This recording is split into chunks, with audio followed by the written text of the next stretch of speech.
Coaching centre ఘటనలో మరో 5గురిని పోలీసులు అరెస్ట్ చేశారు. ఇప్పటికే కోచింగ్ సెంటర్ నిర్వాహకుడు అభిషేక్ గుప్తా, కోఆర్డినేటర్ దేశ్పాల్ సింగ్ 14 రోజుల జ్యుడిషియల్ కస్టడీలో ఉన్నారు. మరోవైపు రావూస్ కోచింగ్ సెంటర్లో జరిగిన ఘటనలో 3 విద్యార్థులు మృతి చెందడంతో అధికారులు అప్రమత్తమయ్యారు. సెల్లార్లో లైబ్రరీలు నిర్వహిస్తూ నిబంధనలకు విరుద్ధంగా నడుస్తున్న 13 కోచింగ్ సెంటర్లకు సీల్ వేశారు. కోచింగ్ సెంటర్లోని అక్రమ నిర్మాణాలను కూల్చివేస్తున్నారు.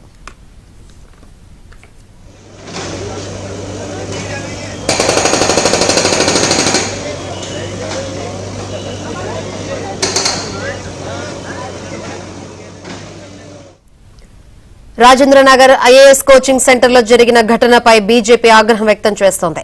ఘటనకు ఆప్ ప్రభుత్వం బాధ్యత వహించాలంటూ ఆందోళన చేపట్టింది. రాష్ట్ర ప్రభుత్వానికి వ్యతిరేకంగా ఆప్ నేతలు, కార్యకర్తలు నినాదాలు చేశారు.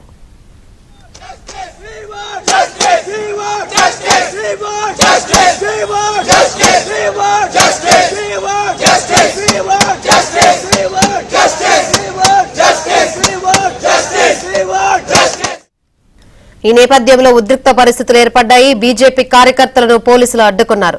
దీంతో ఇరు వర్గాల మధ్య తోపులాట జరిగి ఘర్షణ వాతావరణం ఏర్పడింది. బీజేపీ శ్రేణులను చెదరగొట్టడానికి పోలీసులు వాటర్ కెనాల్లను ఉపయోగించారు.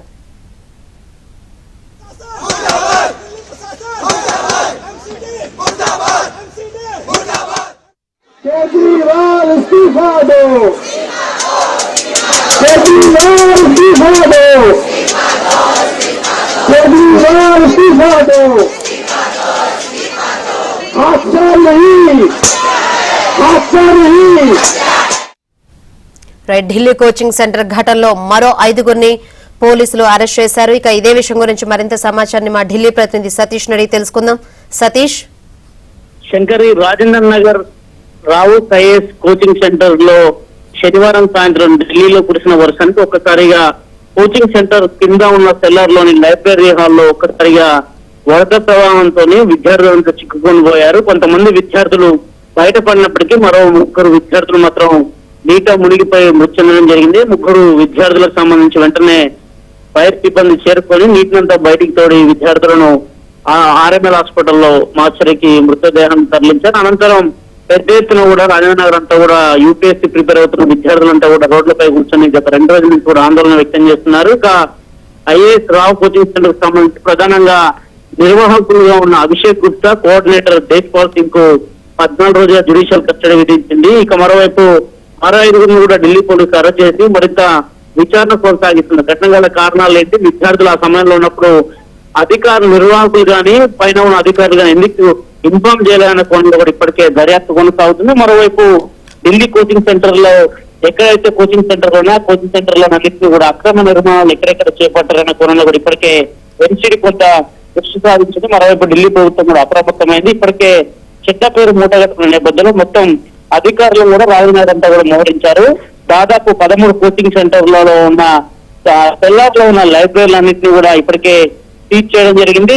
రాజేంద్రనగర్ లో అనేక నివాస ప్రాంతాల్లో కూడా అండర్ గ్రౌండ్ లో కోచింగ్ సెంటర్, అండర్ గ్రౌండ్ లో లైబ్రరీ సెంటర్లను ఏర్పాటు చేస్తారు. వాటన్నిటిని కూడా ఖాళీ చేయాల్సిందో కూడా విద్యార్థులకు, అదేవిధంగా నిర్వాహకులకు కూడా ఇంటి యజమానులు సైతం కూడా ఇప్పటికే నోటీసులు ఇస్తున్నారు. మరోవైపు బుల్డోజర్లు తీసుకొచ్చి అక్రమంగా నిర్మాణం చేపట్టిన కోచింగ్ సెంటర్ అన్నింటినీ కూడా ఇప్పటికే కూలగొట్టే ప్రయత్నం కూడా ఎన్సీడీ చేస్తుంది. అధికారులు ఉదయం నుంచి కూడా అక్కడ శ్రమిస్తూ ఉన్నారు. ఘటన గల కారణాలపైన ఇప్పటికే ఢిల్లీ ప్రభుత్వం సీరియస్ గా ఉంది. మరోవైపు ఇప్పుడు రాజకీయ రంగం నెలకొంది. మరోవైపు బీజేపీ ఆమ్ ఆద్మీ ప్రభుత్వం యొక్క వైఫల్యం ఇదంతా కూడా ఎన్సీడీ ఏ విధంగా పర్మిషన్ ఇచ్చిందనే కోణంలో కూడా పెద్ద ఎత్తున కూడా ఉదయం నుంచి అటు ఆమ్ ఆద్మీ కార్యాలయం ముందు ఆందోళన వ్యక్తం చేస్తున్నాం. ఆందోళనకారులందరినీ కూడా ఢిల్లీ పోలీసులు వాటర్ కెనాల్ పెట్టి చెదరగొట్టే ప్రయత్నం చేస్తారు. మరోవైపు దీనిపైన లోక్సభలో కూడా ఈ రోజు అఖిలేష్ యాదవ్ కూడా మాట్లాడుతూ కూడా పూర్తిగా కూడా ప్రభుత్వం అదేవిధంగా ఎన్సీడీ అధికారులు కూడా బాధ్యత వహించాలి, కోచింగ్ సెంటర్ల పైన కూడా చర్యలు తీసుకోవాలని చెప్తున్నారు.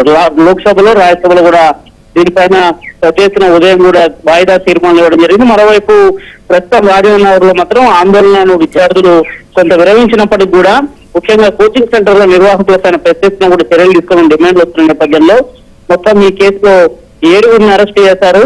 బాధిత కుటుంబాలకు సంబంధించి 2 యువతులు, 1 యువకుడు కూడా చనిపోవడం జరిగింది. వారందరినీ ఇప్పటికే వారి యొక్క స్వస్థలాలకు కూడా తరలించడం జరిగింది. Shankari. Right, thank you Satish.